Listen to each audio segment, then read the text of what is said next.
Pero antes contámoslles que circular pola AP9 entre Ferrol e Tui vai poder superar os 28 euros a partir do 1º de xaneiro.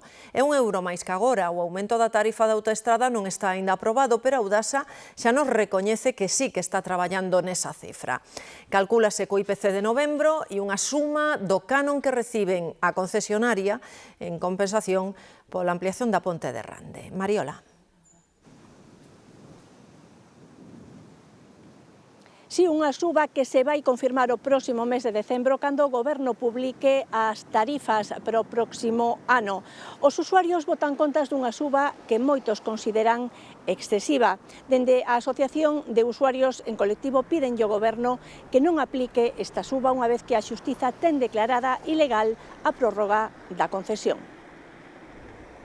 Circular pola autoestrada que vertebra Galicia de norte a sur vai nos saír máis caro a partir de xaneiro. Ya está carísima, non se puede venir por la autopista, De Coruña aquí ya me parece bastante para el tramo que es. Unha suba que todo apunta que vai superar o 4%. Se estableció que, consecuencia de las obras del puente de Rande, el peaje se incrementaría durante 20 años en un IPC más un punto diferencial.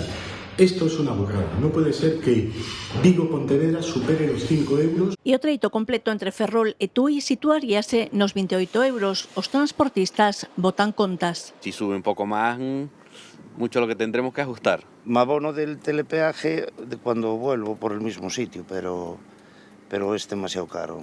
A Asociación de Usuarios en Colectivo pide ao Goberno que non aplique a suba. Que dejen y que pare esta sangría cuando es conocedor que hay un dictamen motivado de la Comisión Europea a instancia de la denuncia que interpusimos en el año 2019 que establece como ilegal la ampliación de la concesión. Creo que estaba máis que pagada.